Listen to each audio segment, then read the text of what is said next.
everyone. I am Julianne Meyer. You are watching Own Your Wellness.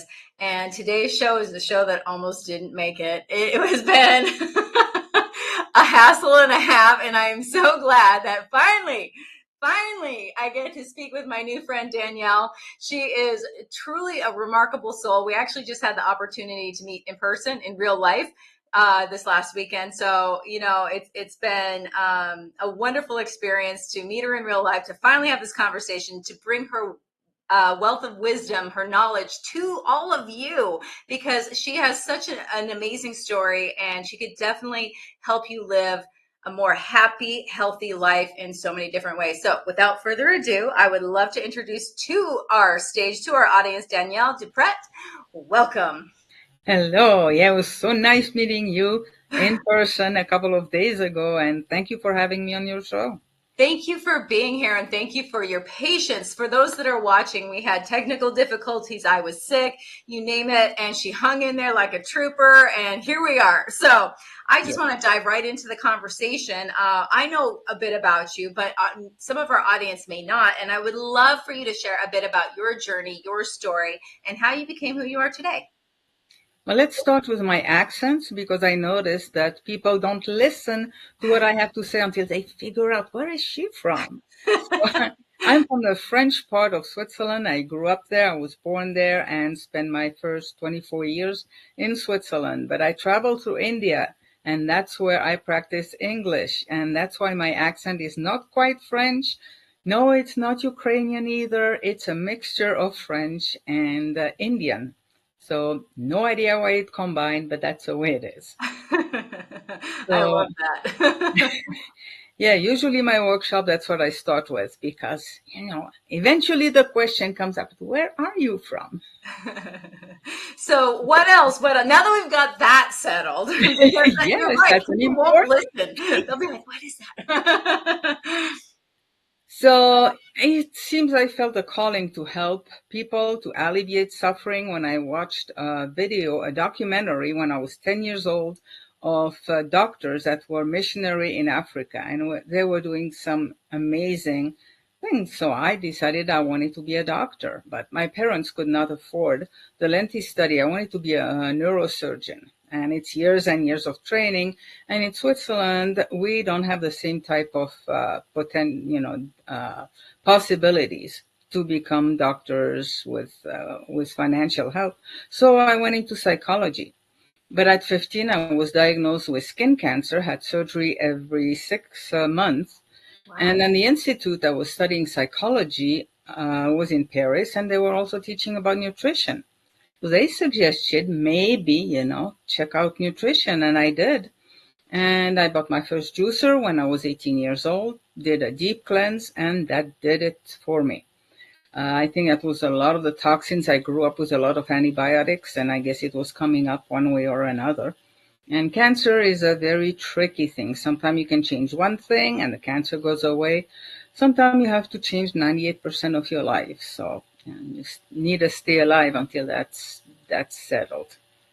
I'm so glad that you brought that up because, I mean, it seems like cancer is more rampant now than it used to be, and it could be so scary. But what I'm hearing from you is that there is hope, and it's not all chemotherapy, radiation, surgeries, that people can actually take more control of their health by changing things in their lifestyle in order to help themselves get better. Yeah, I believe that cancer has many different reasons to be there, but usually there is a toxic component. You have not been eating well, you have not taken care of yourself, and there is also an emotional component. And sometimes it's simply because you're not following your purpose. And the cancer is knocking at the door saying, hey, you're not supposed to be doing that. I had a great story about an attorney who had cancer, terminal cancer. And he said, my parents always wanted me to become an attorney, but I didn't want to be that. I wanted to go play the flute. I forgot if it was the flute or the violin up in the Alps, taking care of goats and sheep and cows way up there. And he decided to do that. He sold his practice and went up in the Alps, and the cancer disappeared. So who knows?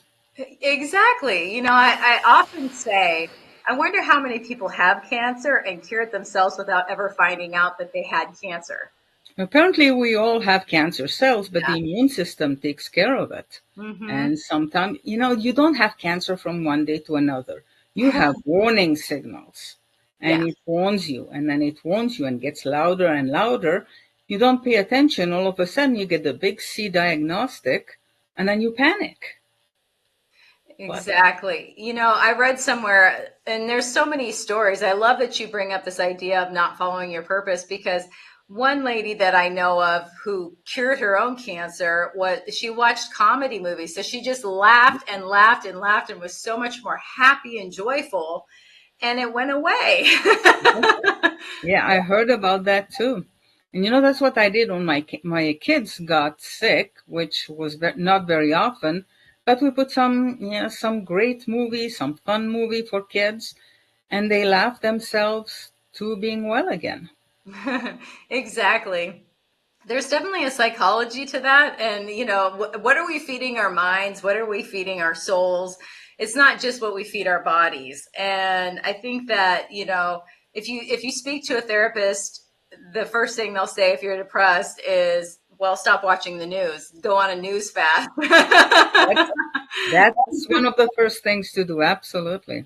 Yeah, exactly. So I know that you work with energy, and for a lot of people it's kind of an elusive thing. It's kind of like electricity. We all use it, we all know it's there, but we don't really understand it.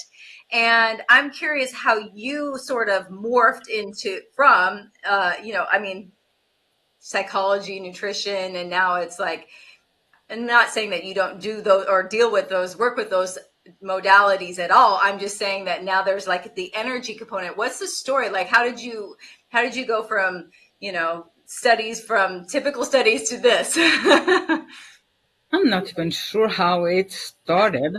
Uh, I was going. Let me see. I had a problem with my back, and it seems my ribs got out of place like every month or every other month, Oh. and it was excruciating. I could hardly breathe. I went to a chiropractor who would set them back, but for a while it was painful, and then it would come again, it was recurring, and he told me there is no exercise you can do. You just, again, learn to live with it. And then I went to see a friend of mine, a massage therapist, and again, my ribs had popped out of place. And she told me there is this lady has a, spooky type device, but maybe she can help you. And say, I don't work with devices, I want to do it just with your mind and nutrition. But I went to see this lady. And at the time, I was also having like an allergic reaction to water. It was very strange. So I asked her, let's work on that. Mm-hmm. But she also worked on my back. I didn't know. Went back to my friend, the massage therapist, and said, yeah, I came, but the pain is gone. And say, yeah. So I told a friend of mine about it and decided I'm going to buy that device and we'll see what happens. And that's when it was in 2002. Oh, wow. And that device, I don't know how it works, but it reads your consciousness. It reads your thoughts. And I had amazing results with it. So I dug more into that energy type of therapy. Then I learned craniosacral therapy, which is a type of massage to help my son. And again, it's about feeling the energy moving in the body. Mm-hmm. And then little by little, then I watch videos about what energy does and try to understand it, but I feel it, I sense it. Mm-hmm. And it's kind of an intuition. I can, feel what the problem can be. But it's been year of practicing. And Yeah. then I work with homeopathy, and homeopathy works on energy too. You have to work with homeopathy. It's not like pharmaceutical that is just, you cannot really resist pharmaceutical. When they put you under for a surgery, there is nothing you can do. I tried to fight the anesthetic and I lost. But pharmaceutical kind of overpower you. As with homeopathy, you have to work with it. That's really fascinating. At the event that we were at, for those that are watching, it was the Achieve Biz. explosion conference, and I met somebody who was a medical intuitive, and of course my phone was listening, so now I've got ads on my phone on how to Yeah. practice to be a medical intuitive. But but it was fascinating to me because people are a little nervous around me because I have this weird ability to kind of sense when people are going to pass away, and there's something about the energy. I mean, it's energy; it's what it is, Yeah. and to just know that, and I can't really explain it except that it's an energy thing. I mean, because every thoughts are energy, feelings are energy. It's stronger. The energy is stronger the more we make it concrete in this like 3D world. But how important do you think our thoughts are? Thoughts are energy, and they're very important. I don't remember who said that thoughts are things. They're just floating around, you know. So why are you attracting some? And to me, Yeah. you're attracting some thoughts, and you could be beside me at the same conference. You're going to attract different thoughts, and it Mhm. all comes from the beliefs and the programming that you have from birth or even before birth. Yes, exactly. That's an interesting concept too, before birth, because a lot of us, I think that science is finally starting to catch up with things that have been known for eons. Yeah. And if energy is not created nor destroyed, then it didn't go anywhere. It's just changed form. So of course it's entirely possible that something happens Who before knows? we're born. Well, they've made some scientific experiment on mothers who were in their third trimester of pregnancy in New York when 9/11 happened. Oh, wow. And their babies were born with a higher level of stress than Hmm. normal. So they already stressed out and reacting to stress more than a baby who had a mother that lived, in rural area without too much problem. So it's important to start, thinking about pregnant mothers, how they should be nurtured and kept from, stressful events. You know, a lot of people don't even, they think it's as simple as no smoking, no drinking, make sure you eat your vegetables. But I think it still does come back down to how are we treating our body? I mean, your body is your baby's home. Yes. It's that environment. How's that environment? It's like, and if that it's all energy, I think too about how when people are you walk into a room and you walked in on like interrupted an important conversation. Of course the baby's gonna feel that. Yes. Yeah, walking into a room, I attended a workshop and it was a big room and I was all happy and I walked into the room and felt like running away because the energy of fear was so strong in that room. I didn't want to be there. Yeah. And, I have food sensitivity too. I went to a bakery one time and had to get out. I was passing out because of the energy of the bread. Wow, that's fascinating. I've never heard that before, and it makes perfect sense to me. So it And makes once, I was talking to somebody and I said, I don't like to go through the bread aisle. And he said, and I have problem going through the laundry aisle. me too, because I'm allergic to the chemicals, the Yep, perfumes and dyes. exactly. Yep. Yeah. Yeah, you can learn to protect yourself, but you don't want to always be in protection. So Yeah, and also if you can stay away from a toxin to your it's system, better. why wouldn't you do that?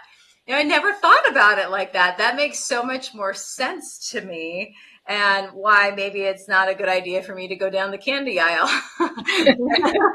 Not because it's candy per se, but the sugar, me and sugar, the Yeah. processed sugar are not good. I can eat all the fruit in the world and not have any issues, but processed sugar, no. Yep. I don't think processed sugar is good for anything or for anybody. Definitely not. Back in the day when I was working in nutrition and in the gym and doing personal training as well, my idea was to set up a rehab, like a sugar rehab. It's tough to detox from sugar. That's why I don't like to eat it. Because you go Exactly. through hell for like 3 days. You feel like climbing the wall and you need that sugar. So it's very addictive. It is very addictive. If you need something to normalize, then there's a problem. Absolutely. Yeah. So, what are some things about energy that you think that, I mean, basics, we're talking absolute basics, that you think that people misunderstand or should know more about? Well, it's a basis of everything, really. When I do my workshop, I try to explain it that way. Most people know what an atom looks like, and it's just a model. It's not really like that. You have the neutron and what's the other one? Anyway, you have Proton? proton, neutron in the center. You have the electron that are swirling all around, okay? Mhm. And usually atoms don't like to be alone, so they connect with other atoms. Like Mhm. water is H2O. You have two hydrogen atoms and one oxygen. So now you have a molecule. And then Mhm. molecules get together and eventually form a cell. And a cell get together and form an organ Mhm. or a bone or a muscle. So let's take the example of your liver. What is your liver? Your liver is made out of cells, which are made up of molecules, which are made out of atoms. And what do atoms do? They move around. That's an energy that keeps moving. And we know that a healthy liver vibrates differently from a sick liver. So we need to restore. The cells keep the memory of health. That's why we can work with that. But basically what we are a whole bunch of vibrations. Mhm. We are a bunch of vibrations. A lot of people don't think about that. I mean, most people, well, maybe not most, but a lot of people realize at this point in life that what we consider a hard object, such as my cell phone, because I've got that sitting right there, is not actually. It's a bunch of things moving around. Yes, We are exactly. also that. Yeah, and people know when they move, like you were saying, going to a room, interrupting a conversation, or going in the laundry aisle, all of Mhm. a sudden you feel weak. Why? Exactly. Exactly. It's energy, so you feel it all the time. You don't pay attention to it. And then you go, when I lived in Las Vegas, when I didn't feel too good, I used to go to the Strip. Not anymore. That was years ago. But because the Strip had happy people, and I would feed on the happiness of people. Now, people are very happy if they win on the slot machines. You don't want to go to the restroom where somebody is crying because they lost their whole paycheck. But generally, if you go somewhere where people like are on vacation and enjoying their vacation, you're going to have positive energy. Exactly. That's why it matters who we surround ourselves with. Absolutely. Yep. No, there's definitely a lot more to it than we give credit for. We do need to go to a commercial break, but when we come back, I want to continue this part of the conversation because there's this idea of energy and how can we sort of change our vibration when we say get in the cycle of the dumps or something's going on where that we really genuinely have a reason to not be happy, but we also don't want to live in that space. So when we come back, we're going to talk about ways that we can do that. We'll be back All in right. just a minute.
welcome back, everyone. If you're just joining us now, I'm Julianne Meyer. You're watching On Your Wellness, and today's amazing guest is Danielle Dupret. Welcome back to the show.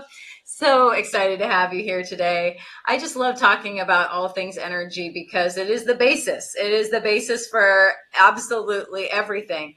And before we get into this idea of changing our vibration, you've written some books. You are like prolific in teaching, and I would love to talk a little bit about that because look at everyone who's watching. You have so many things that you're doing, the healing power. Oh my goodness, there's just so many things, and I'd love for you to share a little bit about, your inspiration and how it is that, these things can help people. The healing power, I think, was the first one I wrote several years ago, was about my journey into healing. And the orange thing there is about eat well. What is it?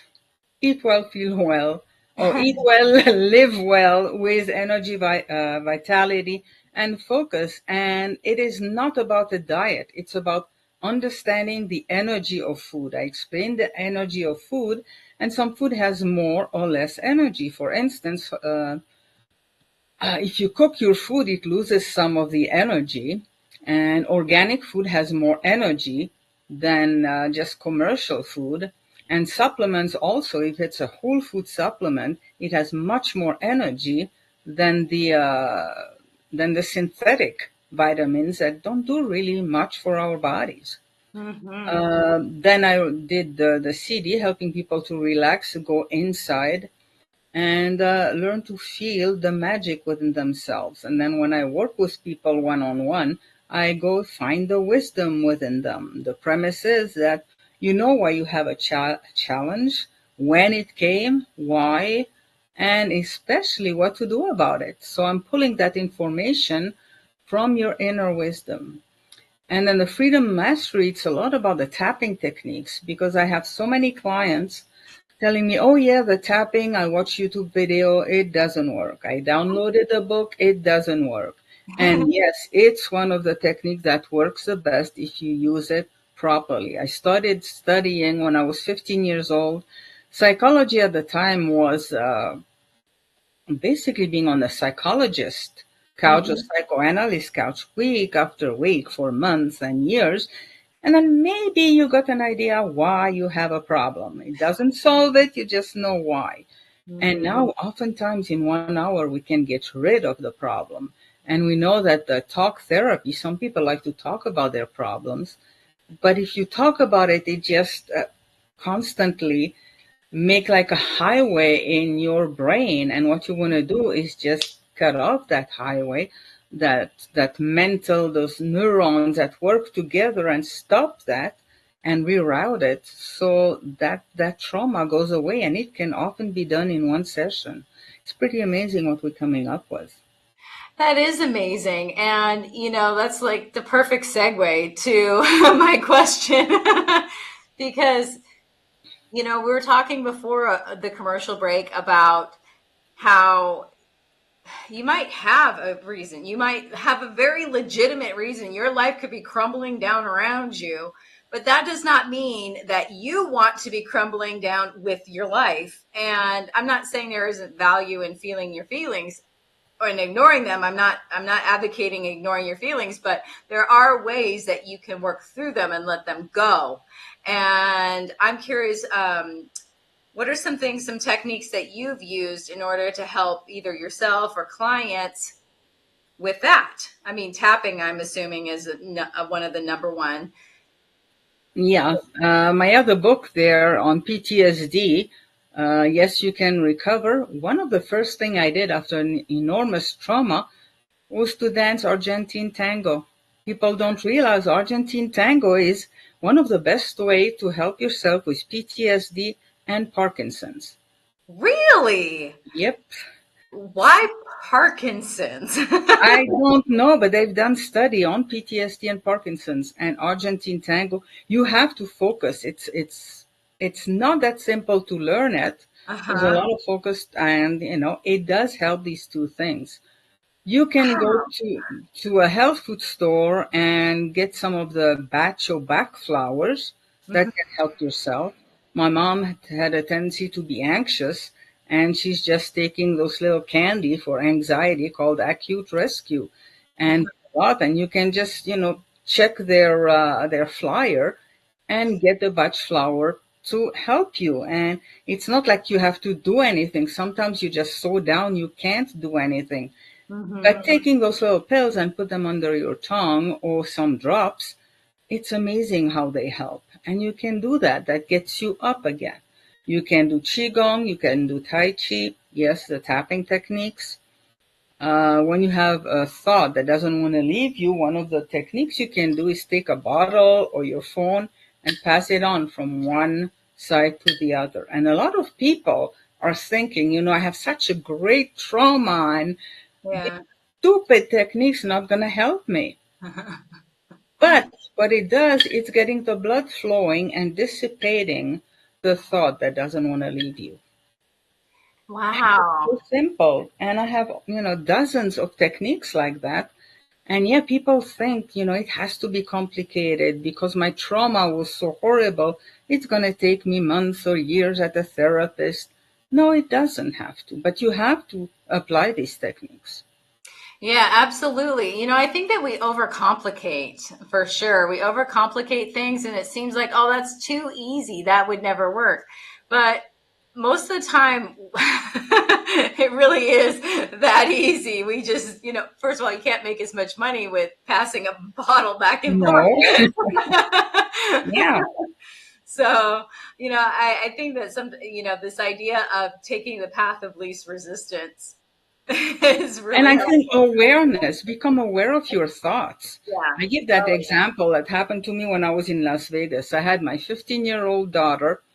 Uh, she said, Mom, can you take me to Red Rock? Because I don't feel too good. I want to go for a walk. And my kids are used to go up in nature. They go camp in the wilderness. Not a problem. I took her to Red Rock. She asked me to come pick her back up at 7 p.m. Went back home, and on my way to pick her up, the thought started, aren't you a crazy mother? Don't you know you're going to find a skeleton of your daughter a few years, down the line? I was going through the CSI Las Vegas, all the murders and everything. That's what we do. We catastrophize, we awfulize. And then I caught myself and said, wait a minute, I'm awfulizing. I don't know that's going to happen. I arrived there at 7. She was all happy, ready to go home. But we take a thought. A thought only lasts 90 seconds, apparently. Hmm. And the reason we keep having bad thought is we embroider on it and we add and we keep adding. And Yep. just doing that stops it. There's, other different techniques, but I like that. It's like a pattern interrupter. Instead of focusing on that one thing it's like a hamster wheel. And I know for me, I had this realization, and I'm sure there's people out there watching that have experienced this or will be like, oh crap, that's me. When I was younger, I was probably 17 or 18 years old, and I realized because, I had a lot of loss by that time. And I had this realization that I was addicted to feeling sad. And I felt yeah. comfortable in it because I knew it so well. And as soon as I had that epiphany, that aha moment, I was like, oh my goodness, I'm creating this in my life. Yep. And life got a lot more happy after that. And it was a little scary for me in the beginning because I wasn't used to being happy anymore. I'd spent so much time learning to be sad and being stuck in grief and all of those negative, low vibration feelings that it took a long time. But maybe you have the answer to this, maybe you don't. I'm curious though, is how do you know the difference between honoring your feelings and letting them pass through you and just camping out and it being like overwhelming and overtaking you? No, How do my mother passed away 4 months ago, and she was ready to go. So I thought I would just accept that. I Mhm. went through a grieving intensity. I was not ready for that intensity, and Mm. I know all kind of techniques. But I decided, grieving is part of the human story. That's what we go through in this life. I'm just going to let it go, because I know in the old days when somebody died, they would tear up their clothes, they put ashes on their head, and they had professional criers that helped them cry it out. So I Hmm. decided, they did that for 30 days. I'm going to do that. I'm just not going to use any of my therapies, go through that intense grieving process and see what it's like, experience it for myself. And I did, and it lasted about 3.5 weeks. Then the intensity diminished, and yeah, I still have waves of grief coming up, but it's so important. And yes, I was grieving and crying, and I went into the wilderness, and I was so angry that she left me, and it's not possible. Yeah, I used to talk with her every Sunday. She was losing her short-term memory, but she had gained so much in wisdom. It was amazing. Every time I had a problem, she knew how to comfort me, and now she was not there. She abandoned me, and then it kind of dissipated. So the grieving was intense, but in some way was also liberating. And I've had clients who experienced death, and especially one death of a child, and immediately started to take Prozac or Mm. any kind of something to numb her feeling. 25 years later, she was still talking about the death of her child like it had happened a few days ago. She never went through that grieving process, which is intense, but Yes. it's necessary in our human condition. But 3 months down the line, you don't want to be there. There is a process. So you got the shock, you get angry, you have the denial, the grieving, and eventually you go into what we call the desert stage, where, okay, you accept, but, and you can go into depression and stay there, wander in that wilderness, or you can come out of it and see the positive, maybe the gifts you got from that grieving, and then transform your life. I like the word transformation. I write it transform action. Trans is going beyond the form, that's where you at, through action. Oh, that's beautiful. I love that.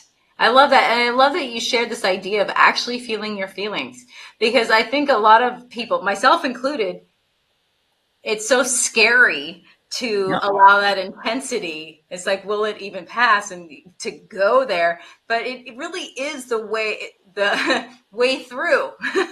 Exactly. Years ago, I was taking a workshop and with medical doctors, and I was telling one of them, I know I'm not going to cry because I wouldn't stop. And he looked at me and said, the bucket of tears has an end. Mm. And I remember going home and I started to cry, and I cried for 3 days, and then it stopped. Then later on, I felt sad again. So I don't want to go through that process again. But within a couple of minutes, it was over because I didn't have the bucket. I just cried for whatever was happening at the time. Yes, exactly. And I did that too for many, many years because it was like, and I could feel this grief. I called it a grief bubble, like a grief ball. I could feel it coming up and I would push it back down. And, Yeah. if you And just, sometimes if I feel I need a cry, but I can't, mhm. I'm going to listen to some music that's going to bring the tears, or watch a movie. I know some Uh-huh, movies going to make me cry.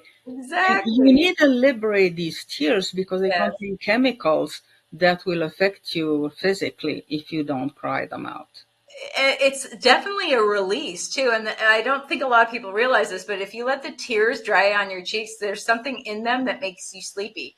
So I didn't know that. yeah, so it Okay. will actually give you a nap or a rest or like that sense of calmness. It Yeah. actually does that if you let some of those tears And dry they up. check the chemicals in tears, depending if you have tears of grief or anger, they Uh-huh. have different chemicals.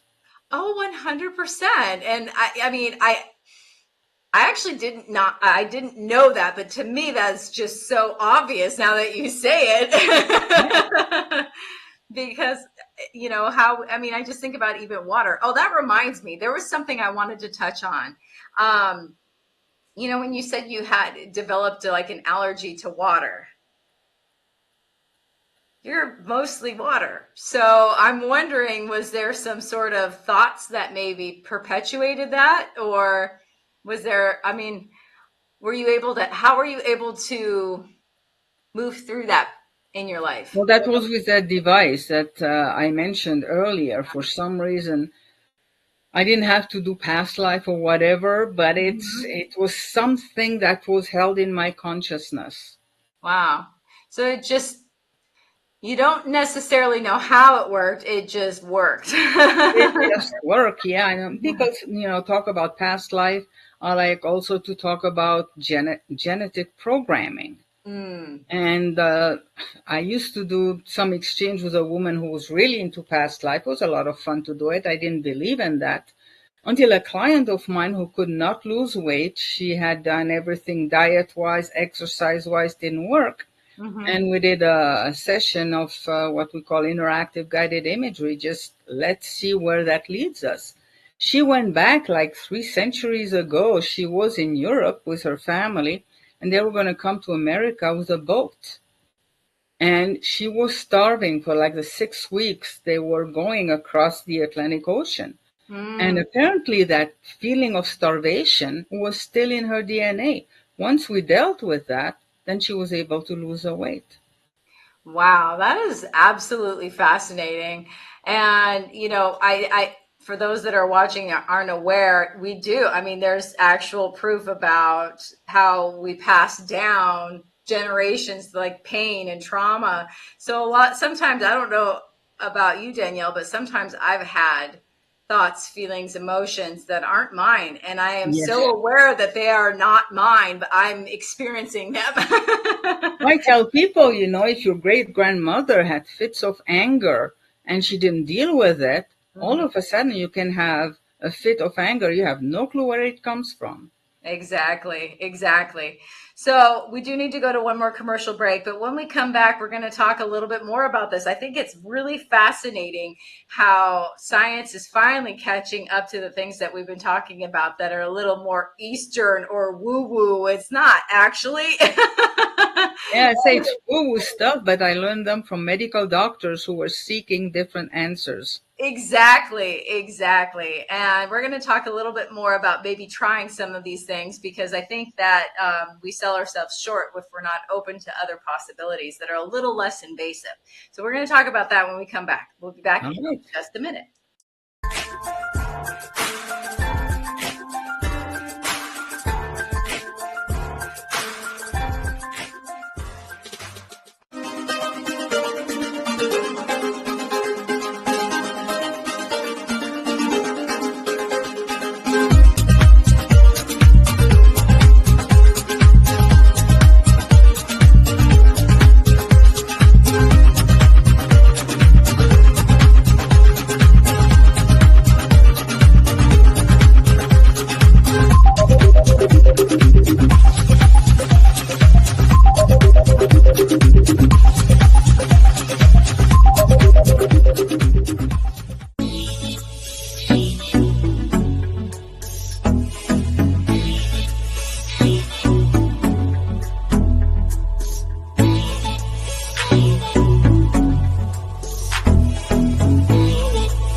Welcome back, everyone. If you're just joining us now, I'm Julianne Meyer. You're watching On Your Wellness, and let's bring our guest, Danielle DeBrett, back to the stage. Welcome, welcome. Hello again. So, we've been talking about like these ideas that are maybe a little bit different. To some people. I mean, to you and me, it's kind of like, yeah, okay, it's been there for way longer than Western medicine. These are not new concepts. They're just not necessarily known to like our population, especially the on North America. You know, like Canada, United States, a little bit more on the eastern side, or in Europe, it's a little bit more accepted in some respects, but also they're super close minded too. So I'm just curious. You said that you tried this machine, for example, that you didn't believe in, or you've done past life stuff that you didn't necessarily. What was the catalyst for you to be open enough to actually try it and give it a chance to see what might happen? Well, I had some experiences when I was a teenager, and I used to do astral projection, astral travel, and I thought everybody was doing that. I learned in my 20s that no, that's not the case. And so I kind of had a knowing that there was something more than what we see. And if you look at science like medicine, we understand about 5% of our physiology. They keep discovering new things. They even found a new bone a few years ago. Well, So they understand 5% of physiology, and they give you drugs, medication that they haven't really tested on the 5% that they understand, but they don't understand the other 95%. So they don't know as much as we think they know. And I think it has been suppressed. That's not that people don't know, but it has been suppressed a lot.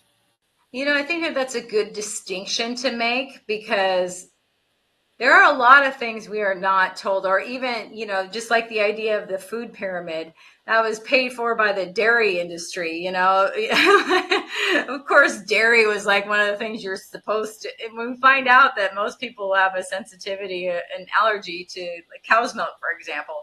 So, it's kind of fascinating how we take things for face value without even figuring out where it came from, Yep. why it's there. I mean, what's going to make somebody more money? A pill that's going to just sort of eliminate one symptom, or actually healing you? And And the pill that's going to maybe cure one symptom is going to bring on another one, which means, I had knee surgery when I was 13. And I know they gave me a little pill for like a painkiller after the surgery, and a big pill for my stomach to be able to handle the little pill. So, exactly.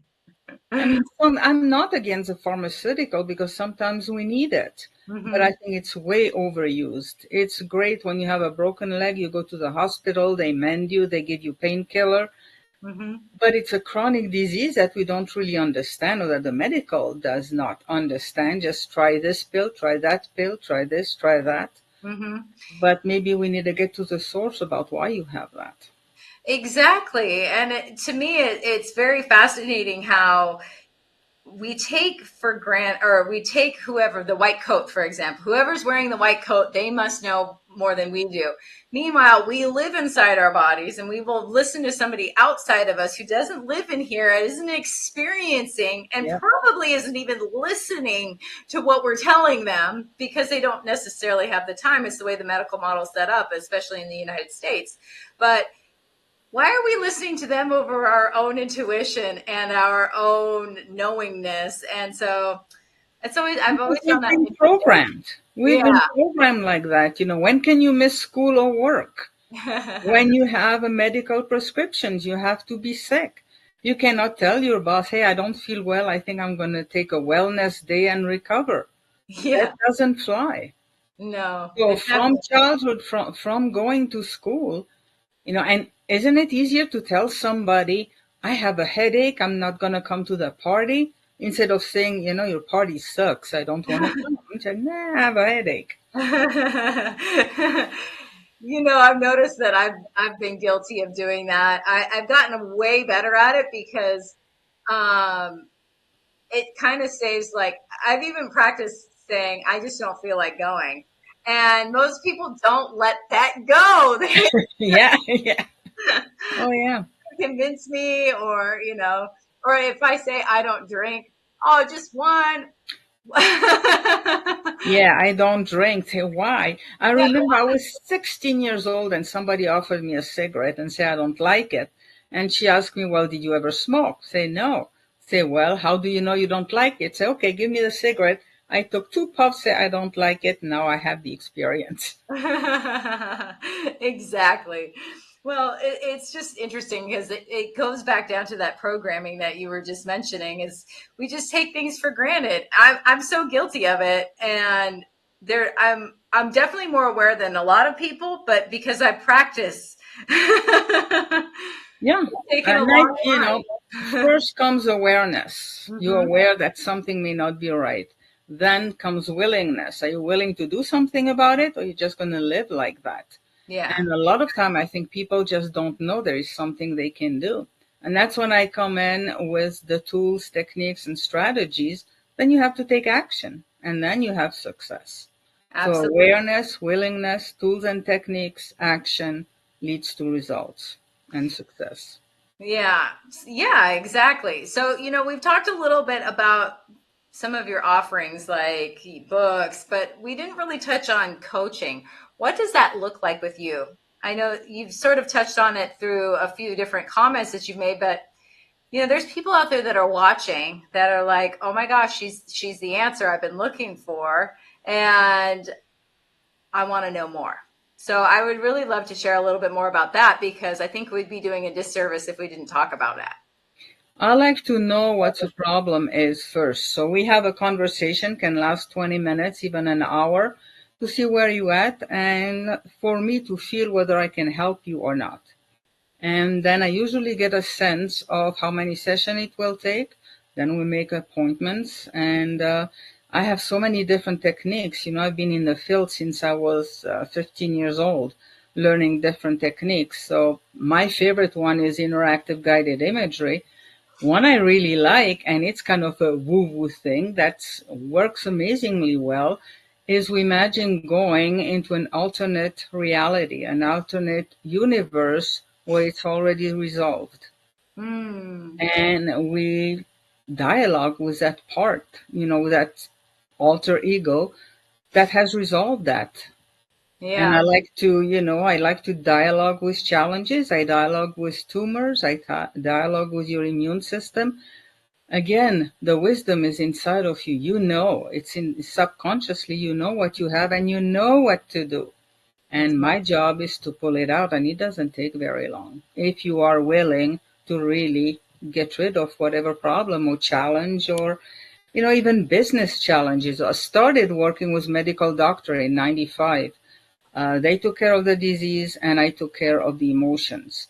Mm, But I also then moved into the business field, and I had somebody who was stagnating in his business. He would start a business, it stagnated, start another one, stagnated, and found out that he was addicted and, was addicted to pornography. And he mm. was punishing himself by not being able to move forward until it was just too much. And he needed to figure out, he didn't know, but his subconscious mind knew. There's something that you said in there that I really want to highlight and point out to those that are watching that might have missed it, is that we have the answers inside of us. And something that I like is that you're not trying to say, I have the answers. You have to, you're saying, you have the answers. I'm going to help you find them, because it's like you can't see the label if you're inside the bottle. Exactly. That's a good point. And a fish doesn't realize that they're swimming in water. You have to be external Exactly. to the aquarium to see it. So Exactly. I've learned hypnosis too, but hypnosis is more about directing and commanding your body, your mind to do something. With interactive guided imagery, I'm asking your mind, I'm asking the question, it comes from you. And instead of me giving you a diet to follow, if the wisdom comes from you that says, you should stop drinking so much coffee, you're more likely to follow that than it's me telling you. Exactly. Nobody likes to be told what to do. Nope. That's I don't care how old you are. Nobody wants somebody. You still have that toddler that says no. I have that toddler inside of me that's so defiant that even when Yeah. I tell myself that it's time to go to bed, I'm like, nope. Yep, exactly. And the teenage, you still have the teenage of you that challenges everything. Exactly. Oh yes, I have all those ages wrapped into one. And they do like to come out on a regular basis. Exactly. It's okay though if you can be aware of it. Bringing back that word And awareness. you just dialogue. You don't want to judge. People judge. We have bad Exactly. thoughts. Don't judge. Where does a thought come from? One of my clients was a 50-year-old woman, and all of a sudden her 5-year-old showed up. And she had the 5-year-old dialogue, Yeah. talk. So I had to change the way I was speaking with her, and we had to grow. She had had a trauma at 5 years old. So we grew that part of her Hmm. to be 50, showing her that, things were okay. I think that that's a really good point too, is this not judging, because those parts of us that we judge bad, they just want to be heard. And Yes. if You know, I talk about the toxic positivity movement because if you want to show that you're all happy, everything is fine on the outside, but you are hurting on the inside, it doesn't work. I used to be with a group of women, and it was Christmas. Several of these women had been my clients. I knew the stresses they had. And I asked, okay, this is Christmas. What kind of stress do you have? Oh, we Mhm. don't have any stress. This is Jesus' birth. Everything is wonderful. How in the world you want to? I can't work with that. Is that if everything is wonderful? Yeah, What's underneath? Let's get rid of that, and then you can be all happy inside and outside. I love that. I love that. That's very important. And I hate to say this, but we are almost out of time. We only have about a minute left. Is there any final thoughts that you'd love to share with the audience? Either something you've shared already or something that you just want to leave them I would say never give up, but don't wait till it's almost too late. with? Ooh, I love that. I love that. I think that that is very profound. And very well said. Danielle, I'm going to leave it like that because that's like, if I had a free microphone, I would drop it. But Okay. I'm using my microphone. So, but anyway, that is all the time that we have for today, everyone. Danielle, thank you so much for being here with us. Well, thank you. It was wonderful. Truly appreciate you being here and having the patience. And and for everybody who's watching, thank you for being here as well. We will be back again next week on Thursday. Enjoy the rest of your week, and until then, bye for now.